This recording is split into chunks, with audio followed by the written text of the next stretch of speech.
Okay, someone's in their fucking head about you. They're in their feelings about you. They don't know how to go about this. We have the Three of Swords, Eight of Swords, Ten of Swords, the Moon. Okay. Somebody's really like worried, heartbroken, sad over you. The song that what goes with this is by Kyson. It's called Every High, and he says, if every high comes down, don't want to be flooding you now. The way I interpret that is, there's highs and lows in every relationship. There's exciting moments. There's moments with a lot of communication. There's moments with lows. And this person seems like, I don't want to be flooding you now. Like they feel like they need to give you space, or you need space, or maybe that you don't want them around, because like you guys don't feel like you're on this high that you normally are with each other. This person, I'm not gonna lie, this energy feels quite draining. Let's look at the rest though. Listen, I feel like you are really flourishing in your energy. We have the Nine of Cups. We have the Nine of Pentacles. We also had the... Do we have the Nine of Swords? No, we don't have the Nine of Swords. The Nine of Cups, the Nine of Pentacles, and the Magician here. I feel like you are in a place in your life. You're on like the precipice of kind of moving into a next chapter in your life. You're excited about your growth. You're excited about who it is that you are.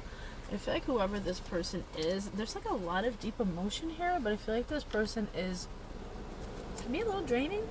Whoever this person is, this could be a friend or a family member or like a love situation.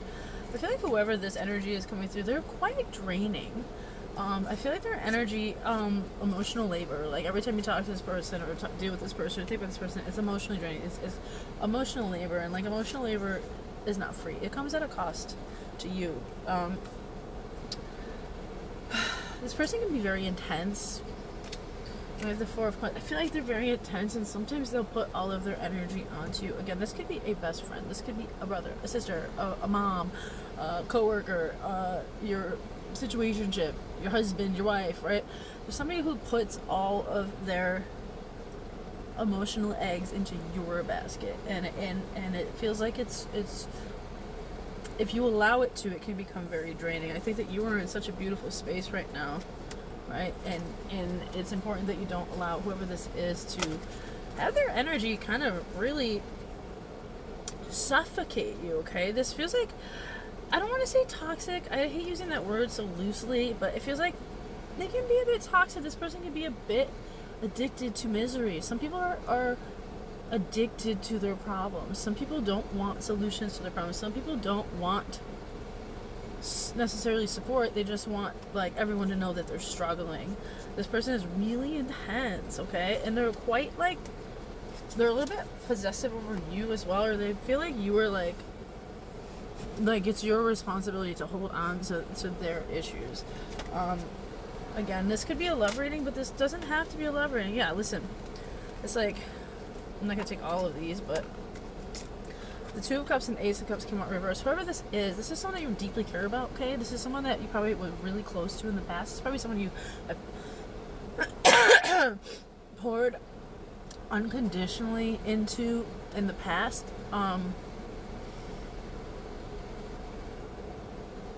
Oh, and the song he also says, if every high comes down, I'm kind of afraid of you now as well. It's like, you don't want them in your energy field anymore. And I feel like you might be feeling some sort of guilt about that, or you might be feeling some type of way about that. They might be a little upset or frustrated or angry or feeling like they can't figure out why they can't get through to you.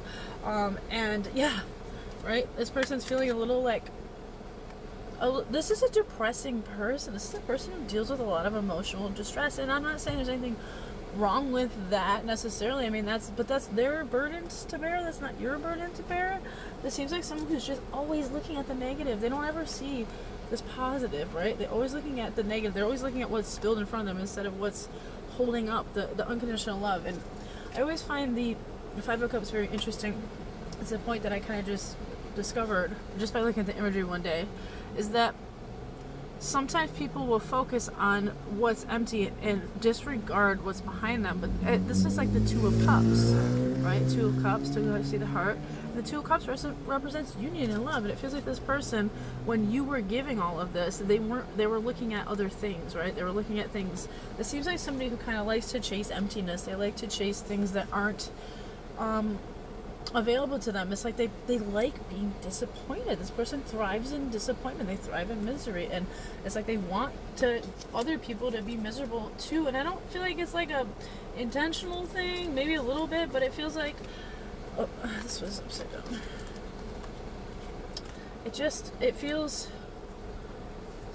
Six of Cups reversed. I feel like this friendship, relationship, partnership, whatever this is like, I feel like you need space from whoever this person is. The emotional investment here, the emotional balance here, the give and take, the excitement, the friendship. It feels like, I'm gonna say friendship, but it doesn't have to be friendship. I'm just saying that it could be, like I said, a parent, it could be a sibling, it could be a husband, a wife, it could be a situationship, a partner, a coworker, fucking a best friend. Okay, whoever this person is, there's no give and take anymore. This person seems very, very, very take.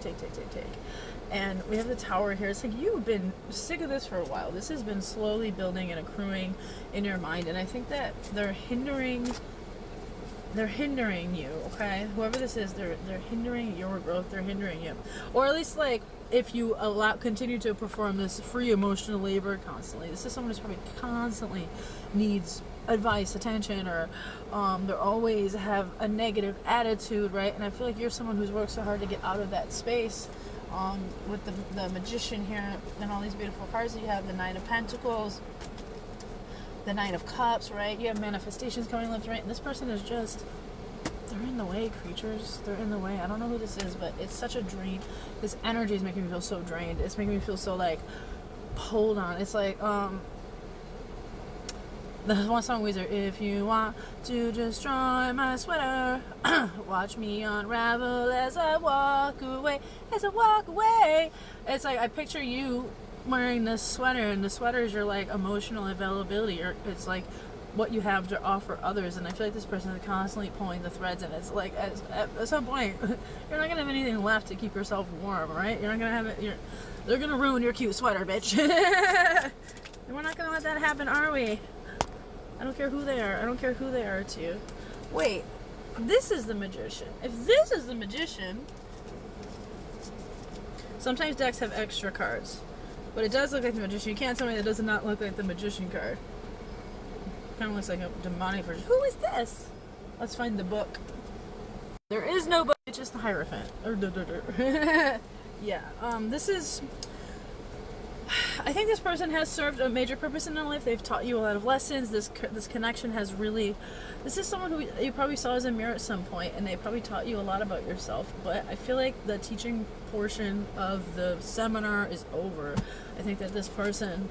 Also, I feel like you've taught them a lot. I feel like this person has definitely kind of plateaued, okay? And you are, like, over here growing and shining and becoming a more powerful version of yourself. And they have no problem just taking from you constantly, and I feel like they don't get much in return. I feel like you are just one who just will constantly be there for people, constantly there to provide wisdom. I feel like this person takes your emotional cup, they take from your intuitive gift, right? I think this person knows you have these gifts, and they feel fulfilled by these gifts, and you spend a lot of time filling those cups up, and you're no longer doing that. So good for you. Yeah, we have the Queen of Pentacles in reverse, the Knight of Coins in reverse. Yes, good for you, bitch. Okay, we have the Page of Coins. So I feel like your bitch kind of like weaning them off here. Give them a little trickle here. Trickle. Nine of Swords. And it's stressing them out. They're all stressed out now because they're like, where did my source of energy go? You are a source of energy to this person. And sometimes people can not realize they're being that way and not realize that they are kind of stealing your energy. Energy vampire. It's an energy vampire, okay? And not all people do it intentionally. Some people just get really comfortable. When you have such a bright, shiny energy like the sun, and you have such a vibrant, fun energy, youthful energy about you, people tend to take from you, okay? It's time to be a little bit more guarded with your energy. And for some of you, you might need to completely move on from this connection. You need to move on, and you need to not feel bad about it. Okay, creatures, I love you. Bye.